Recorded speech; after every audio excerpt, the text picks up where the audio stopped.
আসসালামু আলাইকুম, রমজান মুবারক। এই যে আমাদের রুমে আজকে সুরভি আপা আছে, ও আজকে ইফতারি দিচ্ছে। তো ইফতারের আয়োজন দেখেন। বেশ অনেক কষ্ট করতেছি একা একা, কারণ তার ইচ্ছে যে সে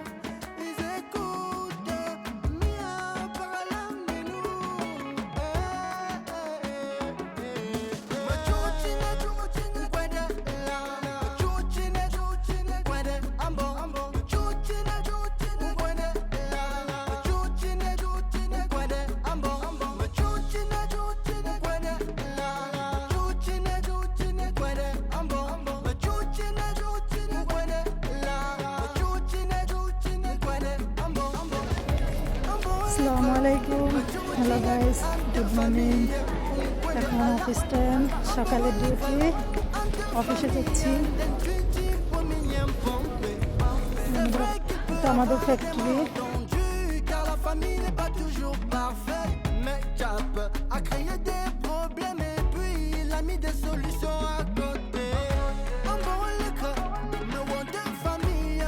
আমরা তিনজন ফকির জর্ডানে আছি, তো আমাদের আজকে ছুটির দিন। হ্যাঁ, এখন কি করব, তাই টাকাও নাই, যেহেতু হচ্ছে মাস শেষ। তাই এই যে তিনজনের 25 পয়সা করে 75 পয়সা আছে, দেখি কি দেয় আমার। বিদেশের বাড়িতে এমন রুম আছে, একজনের সাথে আরেকজন কথা বলে না। তারপরে হচ্ছে ভালোভাবে দেখতেও পারে না। আর আলহামদুলিল্লাহ সেই জায়গায় আমাদের রুমে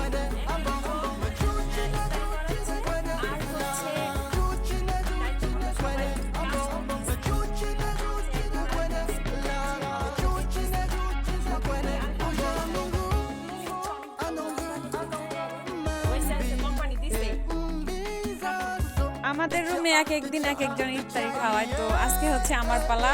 আর আজকে আমার অনেক কষ্ট করা লাগতেছে। আর সবাই হচ্ছে যার যার বেডে শুয়ে বসে রয়েছে, কারণ আজকে আমার পালা, তো তাই আর কিছু না। এটা কোথায় জানেন? এটা হচ্ছে প্রবাস।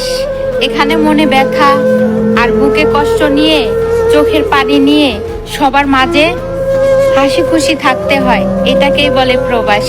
আর এই প্রবাসে আসার পরেই আমি বুঝতে পারছি আসসালামু আলাইকুম, রমজান মুবারক। এই যে আমাদের রুমে আজকে সুরভি আপা আছে, ও আজকে ইফতারি দিচ্ছে।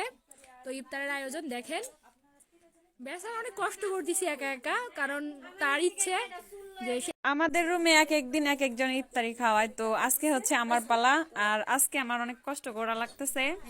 আর সবাই হচ্ছে যার যার বেডে শুয়ে বসে রয়েছে, কারণ আজকে আমার পালা, তো তাই আর কিছু না। বিদেশের বাড়িতে এমন রুম আছে, একজনের সাথে আরেকজনে কথা বলে না। তারপরে হচ্ছে একজন ইফতারি খাওয়ানো তো দূরের কথা, কেউ কাউকে ভালোভাবে দেখতেও পারে না। আর আলহামদুলিল্লাহ সেই জায়গায় আমাদের রুমে এক একদিন এক একজন ইফতারি করাচ্ছে। আর হচ্ছে দায়িত্ব মতো সবাই কাজ করতেছি। তারপর হচ্ছে একজন আরেকজনকে হচ্ছে ভালোভাবে দেখতেছি। মানে সব মিলিয়ে আলহামদুলিল্লাহ, সব মিলিয়ে হচ্ছে অনেক ভালো আছে। কোম্পানি দিছে খাটো।